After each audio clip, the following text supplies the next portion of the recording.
NAC रे बिना सूचना फलक विभिन्न उन्नयन कार्य चलिथिबा कांग्रेस रो अभियोग।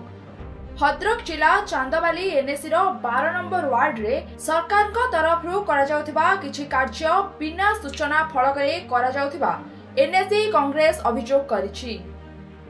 बिना सूचना फलक रे करा जाउथिबारु कामरे स्वच्छता रहु नथिबा अभियोग आनिछंती कांग्रेस नेता। 12 नंबर वार्ड रे जीतिथिबा काउंसिलर कांग्रेस रो होइथिबारु तांको कौनसी कथा पचरा जाउ नाही।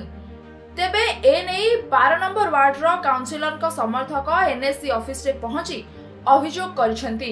जेउठी काम हेउछि सेठी स्वच्छता फलक लगाइबा सह सठिक कार्य करिबाकू दाबी होइछि। बद्रीनाथ नायक नगर कांग्रेस सभापति अभियोग बिना फलकर जो मुक्ता योजना होउछि बिना फलकर काम होउछि कई आमर एनएससी स्टाफ कई जाउना सेटाकू एठी बसुछंती आ मुक्ता योजना जो आमर क्राइटेरिया अछि जे गाँ कमिटी ताकू करिकि दब कौनसी कमिटी फमिटी ना सब फॉल्स करिकि चलछि आ एनएससी ऑफिस पूरा अंध भाव पूरा बीजेडी शासक दल टाकू सपोर्ट करी शासक दल को काम बांटुछि।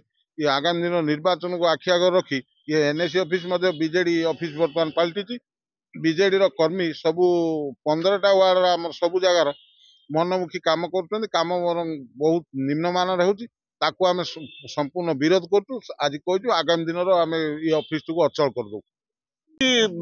एनएससी ऑफिस अभियोग मालमाल जोठी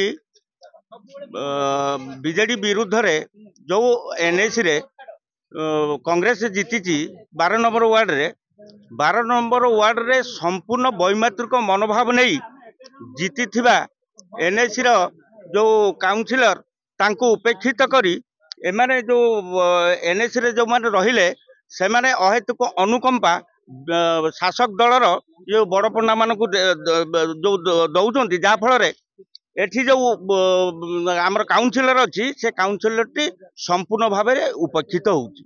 एठी फलक लगुनि किंतु काम होउची।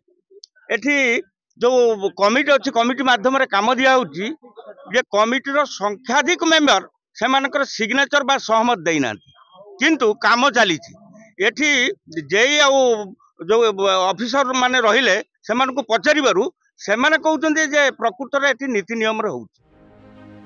चांदवाली रो प्रशांत कुमार पाणी का रिपोर्ट, सनस्टार टीवी।